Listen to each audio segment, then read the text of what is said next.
lowongan pekerjaan adalah suatu permasalahan yang sulit dipecahkan sedari dahulu hingga sekarang. Salah satu faktor terjadinya kekurangan lowongan pekerjaan adalah kurangnya lapangan kerja.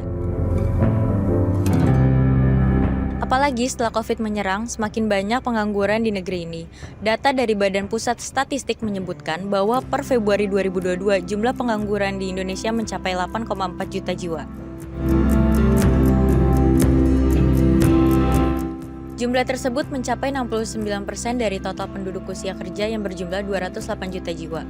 Selain kurangnya lapangan kerja, sengitnya persaingan tenaga kerja lokal dengan tenaga kerja asing di Indonesia menjadi salah satu faktor banyaknya pengangguran. Persaingan itu terjadi karena banyaknya tenaga kerja di Indonesia yang kualitas keterampilan dan kemampuannya masih kurang untuk menyaingi kualitas tenaga kerja asing. Dari dulu sampai sekarang, kita selalu kalah jika bersaing dengan tenaga kerja asing.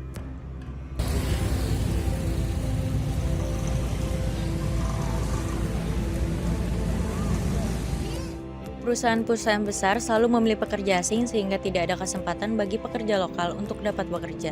Badan Pusat Statistik mengungkapkan jumlah pekerja lokal di Indonesia mencapai 144 juta jiwa pada Februari 2022.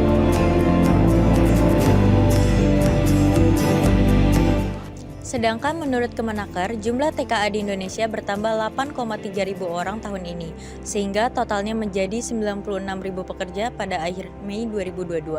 Hal ini terjadi karena seiring dilonggarkannya social distancing yang berimbas pada tumbuhnya aktivitas ekonomi.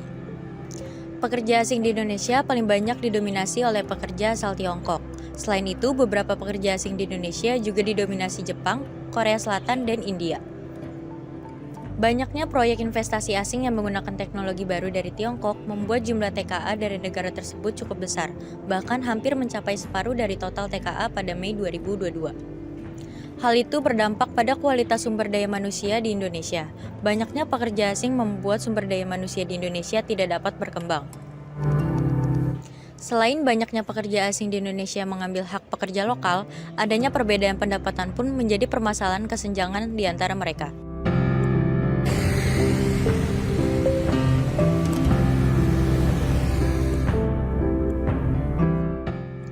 Jika kita mengambil contohnya, gaji pekerja Tiongkok di Indonesia bisa mencapai 30 ribu dolar US, sedangkan gaji pekerja lokal hanya sebesar 10% dari TKA.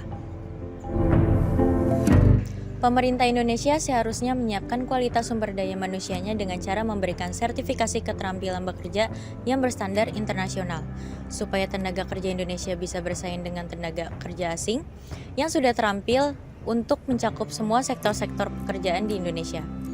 Sertifikat ini nantinya dapat menjadi modal bagi para tenaga kerja untuk bersaing di nasional maupun internasional.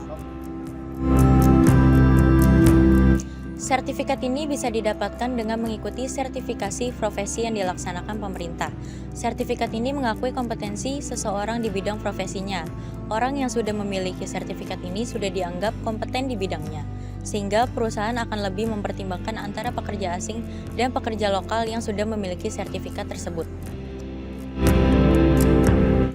Dengan adanya sertifikat profesi ini, bisa meningkatkan kualitas sumber daya manusia di Indonesia, karena sertifikat ini dibuat untuk mengakui kompetensi seseorang di bidangnya.